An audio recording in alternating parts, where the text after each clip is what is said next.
In the year 451, a great and momentous gathering took place.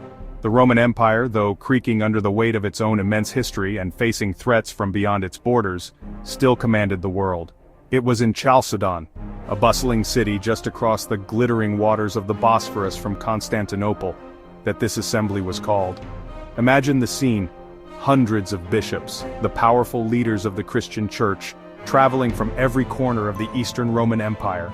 They came from the sun-scorched lands of Egypt and Syria, from the ancient cities of Anatolia, and from the sophisticated heart of the empire in Greece. It was a sea of robes, beards, and stern expressions, a gathering of the most influential men of their time. They were not there to discuss politics in the way a senate might, nor were they there to plan military campaigns. Their business was something far more fundamental, something that touched the very soul of their faith. They had come to settle a question that had been tearing the Christian world apart for decades. Who precisely was Jesus Christ? This was no small matter.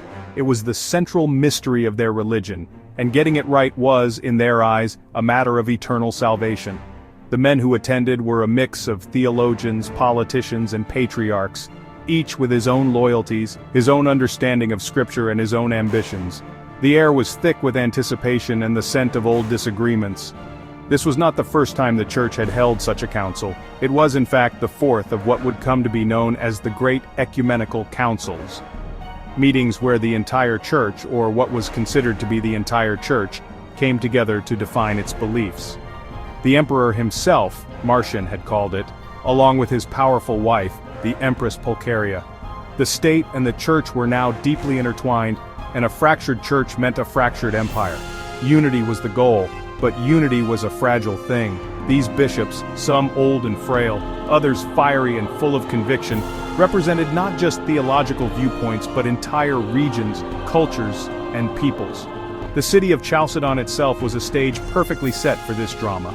A stone's throw from the imperial capital, it was under the watchful eye of the emperor. The council was held in the magnificent church of St. Euphemia the Martyr, a building grand enough to house the more than 500 bishops who eventually attended. It was the largest gathering of its kind up to that point in history. They met not as equals in a friendly debate, but as factions in a spiritual war. The stakes were immense. The decisions made in that church would echo through the corridors of history, shaping the very definition of Christianity for centuries to come, and creating divisions that have lasted to this very day. September 15, 2025. To understand the firestorm at Chalcedon, we must first go back to the core question that fueled the flames. For Christians, Jesus was both God and man. This was the paradox at the heart of their faith. He was the Son of God, divine and eternal, yet he had walked the earth as a human being.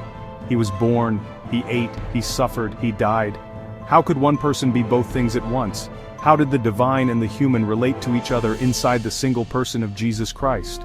It was a theological puzzle box, and every attempt to solve it seemed to open another, more complicated one. It was a question that had vexed the greatest minds of the Church for generations. Two major schools of thought had emerged, each with its own way of explaining this mystery. One was strongly associated with the great theological center of Antioch. These thinkers, who would later be labeled Nestorians, were very keen to protect the distinctness of Christ's two natures. They argued that the divine Son of God and the human Jesus were joined in a perfect harmony, a kind of moral union, but the two remained separate. To them it was vital that Christ's humanity was real and complete, not swallowed up by his divinity. They feared that if you blurred the lines too much, you would lose the Jesus who truly suffered on the cross as a man. On the other side was the influential school of Alexandria in Egypt. The Alexandrians were deeply focused on the unity of Christ. They emphasized that he was one person, the divine Word made flesh. They feared that splitting Christ into two separate natures, as they accused the Antiochenes of doing, would result in two sons, not one. These were not just abstract philosophical debates for dusty scholars. They had profound implications for worship and salvation. The road to Chalcedon was paved with the rubble of previous failed attempts. Just 20 years earlier, in 431, the Council of Ephesus had met to confront Nestorius, Patriarch of Constantinople. Nestorius, from the Antiochene school, was accused of dividing Christ into two persons. His opponents, led by Cyril of Alexandria, triumphed. Nestorius was condemned and sent into exile. Cyril's formula, one incarnate nature of the Word, became the banner of orthodoxy for many, especially in Egypt. But the victory at Ephesus did not bring peace. It only shifted the battle lines. Cyril's successor Dioscorus was even more uncompromising. He saw it as his sacred duty to defend Cyril's theology. His main target was a new wave of thought from Constantinople, which he called a revival of Nestorianism. Central to the controversy was Eutyches, an elderly abbot who pushed the one-nature idea to the extreme, saying Christ's humanity was nearly dissolved in his divinity like a drop of honey in the sea. Eutyches' teaching was condemned by a local synod in Constantinople, but he had powerful friends, including Dioscorus. This set the stage for one of church history's most infamous episodes. In 449, a second council was called at Ephesus, presided over by Dioscorus. This meeting was not a debate, it was an ambush. Dioscorus arrived with a mob of thuggish monks and soldiers, determined to impose his will. Bishops who disagreed were intimidated, threatened, and physically beaten. The Patriarch Flavian, who had condemned Eutyches, was so brutally assaulted he died days later. The gathering, meant as a definitive triumph for one-nature theology, was so violent and corrupt it was later named the Latrocinium, the Robber Council.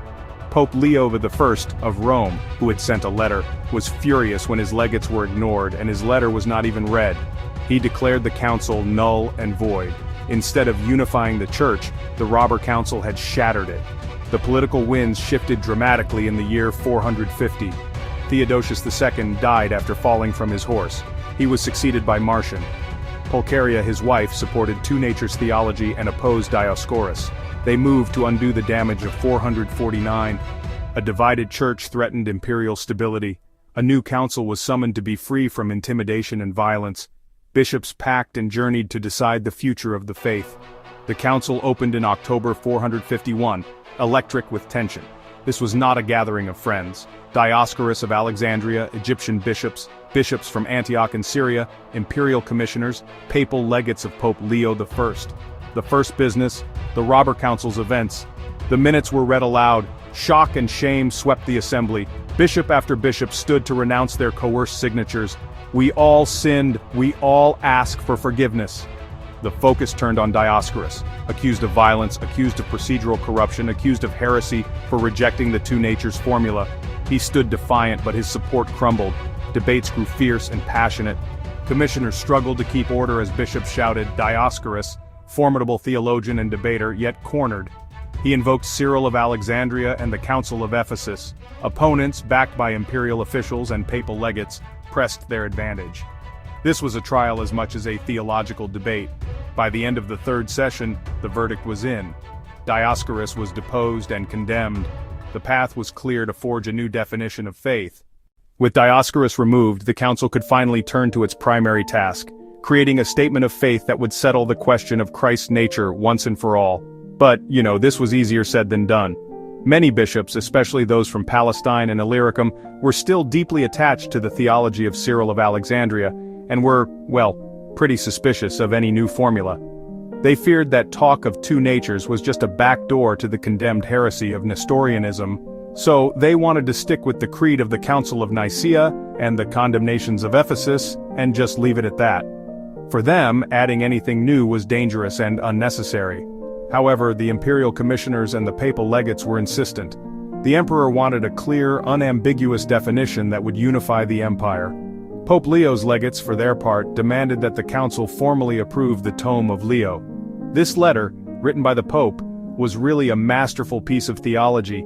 It carefully balanced the two sides of the argument, affirming that Christ was one person, yet possessing two full and distinct natures, one divine, one human.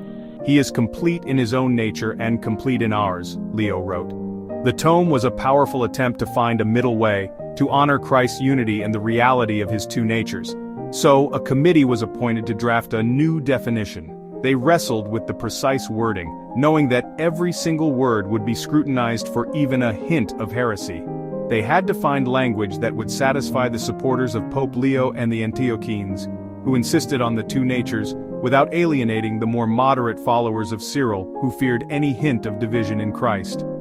The key was to find a way to say that the two natures existed together without confusion, without change, without division, without separation.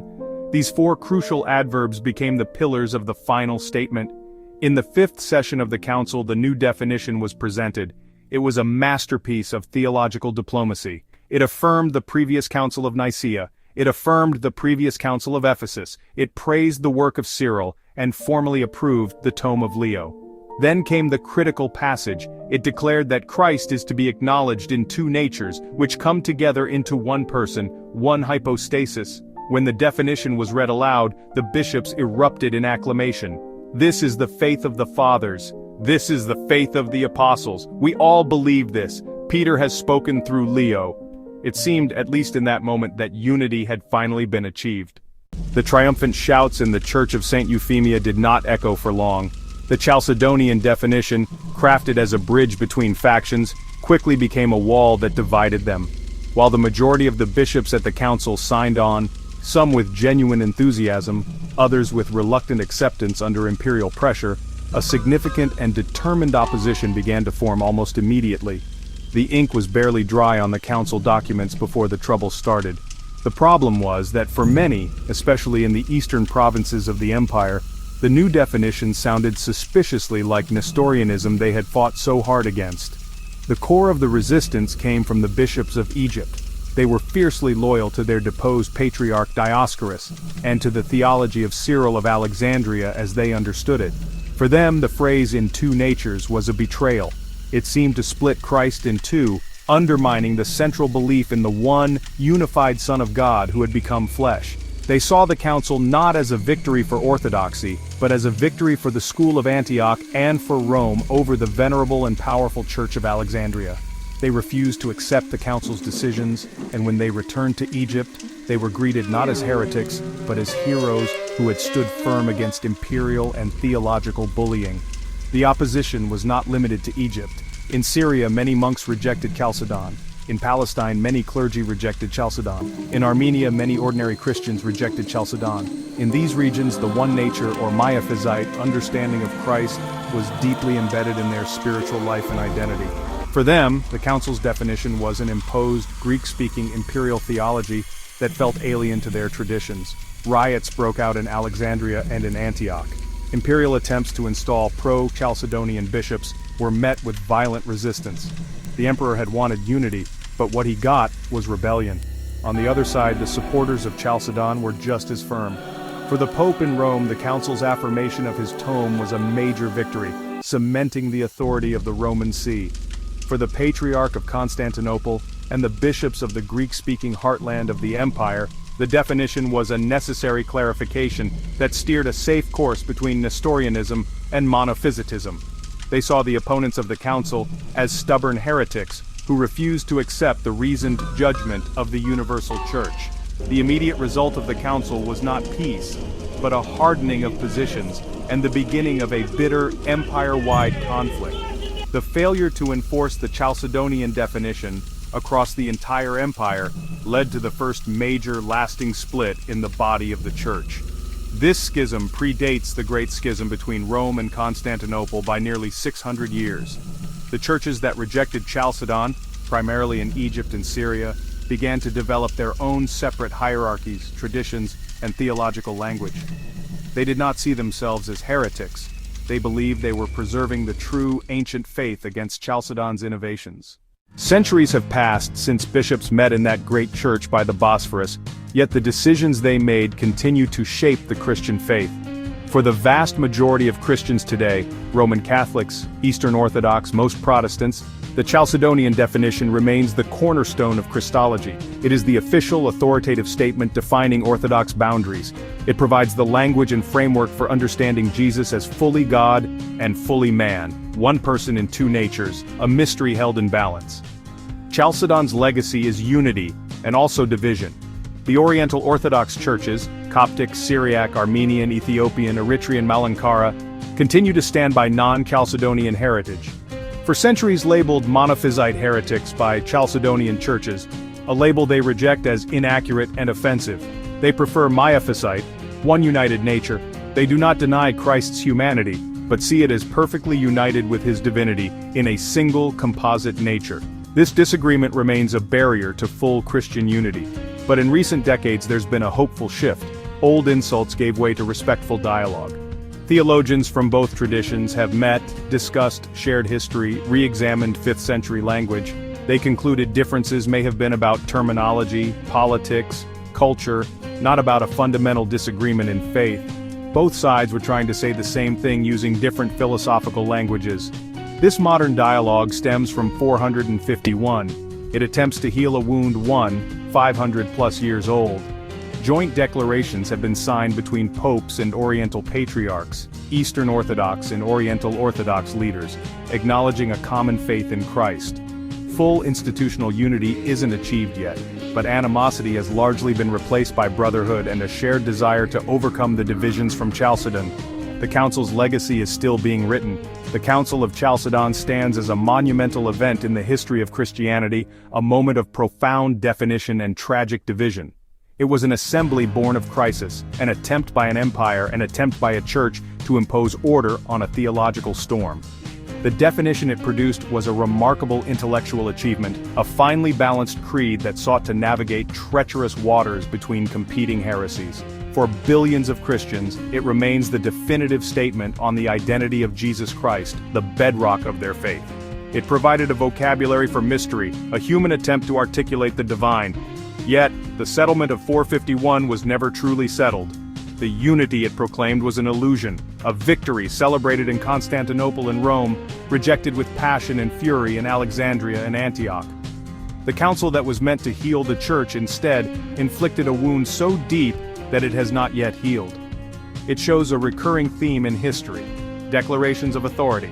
No matter how powerful the emperor, no matter how numerous the bishops, cannot command the assent of the human heart and mind. Faith, identity, tradition are powerful currents resisting even the strongest imperial tide. The story of Chalcedon is a lesson in the complex interplay of theology, power, culture, and language.